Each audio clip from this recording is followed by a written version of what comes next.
പാണ്ഡൻ നായുടെ പല്ലിന് ശൗര്യം പണ്ടേ പോലെ ബലിക്കുന്നില്ല എന്ന് പറഞ്ഞതുപോലെയാണ് മോദിയുടെ റാലികളും തെരഞ്ഞെടുപ്പ് പൊതുയോഗങ്ങളും കഴിഞ്ഞ കുറെ കാലങ്ങളായി.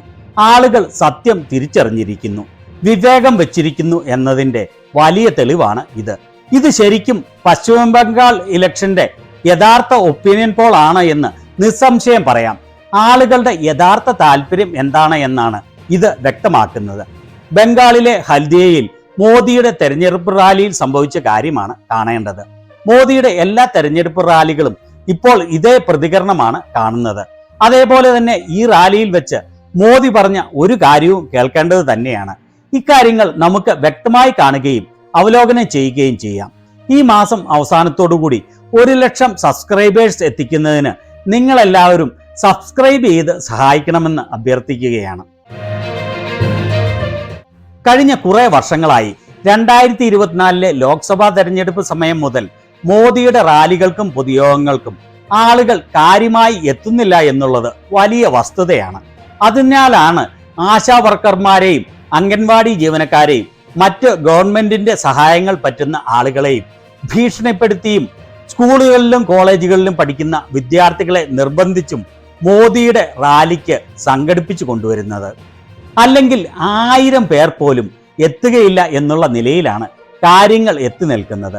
ഏതാനും നാളുകൾക്ക് മുൻപ് നിങ്ങൾ കണ്ടതായിരിക്കും, ഉത്തർപ്രദേശിലെ നോയിഡയിൽ മോദി എയർപോർട്ട് ഉദ്ഘാടനത്തിന് എത്തിയപ്പോൾ ഉത്തർപ്രദേശ് എമ്പാടുമുള്ള സ്കൂളുകളിലെയും കോളേജുകളിലെയും വിദ്യാർത്ഥികളെ ആ സ്കൂളുകളും കോളേജുകളും എല്ലാം നിർബന്ധിച്ച് അവരുടെ വാഹനങ്ങളിൽ അവിടെ എത്തിച്ചത്.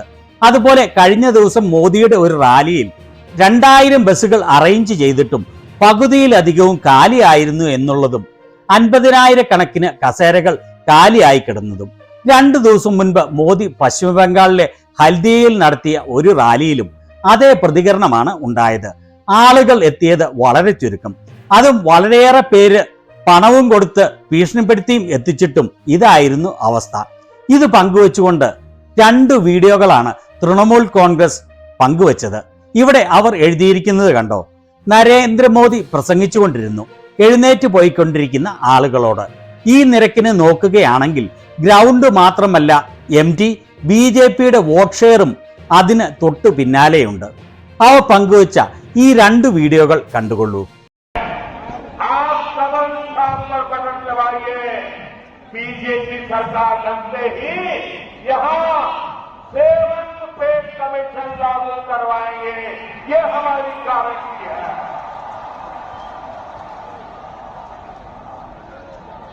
साथियों, इन्हीं गारंटियों को ध्यान में रखते हुए നമുക്ക് വ്യക്തമായി കേൾക്കാം മോദിയുടെ പ്രസംഗിക്കുന്നത്. 10,000 കണക്കിന് കസേരകളാണ് കാലിയായി കിടക്കുന്നത്. എവിടെ നോക്കിയാലും കാലി കസേരകൾ മാത്രം. അതുപോലെ ആളുകൾ നിരനിരയായാണ് എഴുന്നേറ്റ് പോകുന്നതും എന്നുള്ളത് നമുക്ക് കാണാം. ഇത് അവർ പങ്കുവച്ച 2ാമത്തെ വീഡിയോ.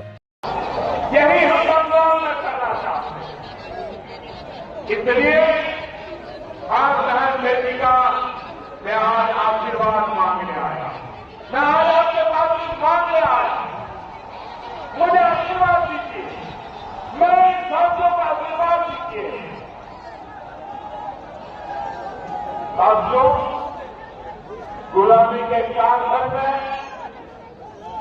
सतीश चंद्र सावंता जी ने, ताम्रलिप्त जातीय सरकार ने अंग्रेजों की सत्ता गिराई। आज इसी धरती पे मैं पश्चिम बंगाल को ഇതിലും മോദി പ്രസംഗിക്കുന്നത് കേൾക്കാം. സ്ത്രീകൾ ഉൾപ്പെടെയുള്ളവർ അവിടെ നിന്ന് എഴുന്നേറ്റ് പോകുന്നത് കാണാം. എനിക്ക് ആശീർവാദം തരണം എന്ന് വളരെ ആവേശത്തോടെ മോദി പറയുമ്പോൾ ജയ് ശ്രീറാം എന്നെഴുതിയ തൊപ്പി വെച്ചയാൾ കൂടി എഴുന്നേറ്റ് പോവുകയാണ്. BJPയുടെ ഷാൾ ധരിച്ച സ്ത്രീയും എഴുന്നേറ്റ് പോകുന്നത് കാണാം. നോക്കത്ത ദൂരത്താണ് കാലിക്കസേരകൾ നിറഞ്ഞു കിടക്കുന്നത്. എന്നാൽ യഥാർത്ഥത്തിൽ ഇവിടെ ആളുകൾ എത്തിയില്ലേ എന്ന് ചോദിച്ചാൽ എത്തി എന്നുള്ളത് വാസ്തവമാണ്. മുൻവശത്ത് കുറെ ആളുകൾ ഉണ്ടായിരുന്നു. മോദി ഇവിടെ പ്രസംഗിച്ച മുഴുവൻ സമയവും നോക്കുകയാണെങ്കിൽ 10 സെക്കൻഡ് പോലും ആളുകളെ കാണിച്ചിട്ടില്ല. സംശയമുള്ളവർക്ക് മോദിയുടെ യൂട്യൂബ് ചാനലിൽ പോയി നോക്കാവുന്നതാണ്. 35 മിനിറ്റോളമുള്ള ആ വീഡിയോയിൽ ആകെ ഏതാണ്ട് 5 സെക്കൻഡ് നേരം മാത്രമാണ് ആളുകളെ കാണിച്ചത്. അതും മുൻവശം മാത്രമാണ് കാണിക്കുന്നത്. ഏതാനും ആളുകൾ എത്തിയവർ തന്നെ മോദിയുടെ പ്രസംഗം കേട്ടപ്പോൾ തൃപ്തിയായി എഴുന്നേറ്റ് പോവുകയാണ്. ഇവിടെ വെച്ച് മോദി പ്രസംഗം തുടങ്ങിയത് കേട്ടാൽ ചിരിക്കണോ കരയണോ എന്ന് അറിയില്ല. കഴിഞ്ഞ ഏതാനും വർഷങ്ങളായി മോദിയുടെ ഏതാണ്ട് എല്ലാ പ്രസംഗങ്ങളിലും ഈ നാടകമുണ്ട്. അത് കേട്ടുകൊള്ളൂ. मैं मेरा भाषण शुरू करूं उसके पहले यहां कुछ साथी बढ़िया बढ़िया पेंटिंग बना करके ले आए हैं। मैं आप सबका बहुत आभारी हूं।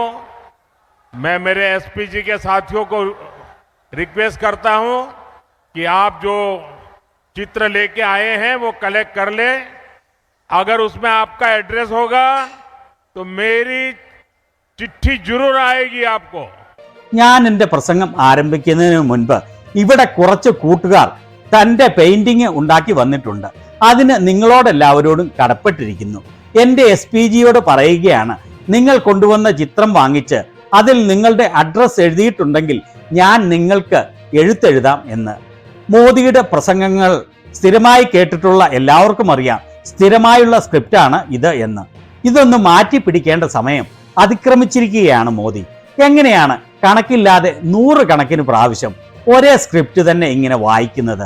ആളുകൾക്ക് മടുക്കുമെന്ന് നിങ്ങൾക്ക് തോന്നുന്നില്ല? ഇല്ല എന്നുള്ളത് ഉറപ്പാണ്.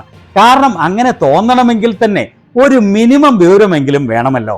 സാധാരണയായി പറയുന്നത് ഒരു കൊച്ചു പെൺകുട്ടി എൻ്റെ ചിത്രവും വരച്ചുകൊണ്ട് എത്തിയിട്ടുണ്ട്, പൊക്കിപ്പിടിച്ച് നിൽക്കുകയാണ്. മോളെ, അങ്ങനെ എൻ്റെ ചിത്രവും പൊക്കിപ്പിടിച്ച് നിന്നാൽ നിന്റെ കൈ കഴയ്ക്കും, അതുകൊണ്ട് ഞാൻ SPGയെ വിടാം, അവരുടെ കയ്യിൽ ആ ചിത്രം കൊടുത്താൽ ഞാൻ തിരിച്ച് എഴുത്തെഴുതാം. അത് അല്പം മാറ്റി പറഞ്ഞിട്ടുണ്ട് ഇവിടെ, അത്രമാത്രം. ഏതായാലും ഇത് ഞാൻ ആദ്യം പറഞ്ഞു തുടങ്ങിയതുപോലെ പശ്ചിമ ബംഗാൾ ഇലക്ഷന്റെ യഥാർത്ഥ ഒപ്പീനിയൻ പോളാണ്. പശ്ചിമ ബംഗാളിലെ ജനങ്ങളുടെ യഥാർത്ഥ അഭിപ്രായമാണ് മോദിയുടെ റാലികളിലുള്ള ഈ കാലിക്കസേരകൾ. എന്നാൽ ഇപ്രാവശ്യം ഇവർ പശ്ചിമ ബംഗാളിൽ അധികാരത്തിലെത്താനുള്ള സാധ്യതയുണ്ട്. അത് ജനങ്ങൾ വോട്ട് ചെയ്തിട്ടല്ല, മറിച്ച് 90 ലക്ഷത്തിലധികം പേരെയാണ് വോട്ടേഴ്സ് ലിസ്റ്റിൽ നിന്ന് നീക്കം ചെയ്തിരിക്കുന്നത്. അതെല്ലാം തന്നെ തൃണമൂൽ കോൺഗ്രസിന് വോട്ട് ചെയ്യുന്ന ആളുകളാണ് എന്ന് ഉറപ്പാണ്. ഇവിടെ പശ്ചിമ ബംഗാളിലെ BJPയുടെ പ്രതിപക്ഷ നേതാവ് സുവേന്ദു അധികാരി തന്നെ അത് നേരിട്ട് പറയുന്നത് കേട്ടുകൊള്ളൂ. SIR का बाद लड़ाई पूरा खत्म हो गया। SIR के बाद लड़ाई खत्म पूरा खत्म हो गया। ओके, आपको 3 बात मैं बता रहा हूँ। साफ सुथरा voter list, huge consolidation of the सनातनी, राइट। SIR നടത്തിയത് കാരണം ഞങ്ങൾ അധികാരത്തിലെത്തുമെന്ന് യാതൊരു മടിയുമില്ലാതെ അയാൾ തുറന്നു പറയുകയാണ്. മോദിയുടെ ഈ കാലിക്കസേര റാലിയെക്കുറിച്ചുള്ള നിങ്ങളുടെ അഭിപ്രായങ്ങൾ താഴെ രേഖപ്പെടുത്താൻ മറക്കല്ലേ. Thank you.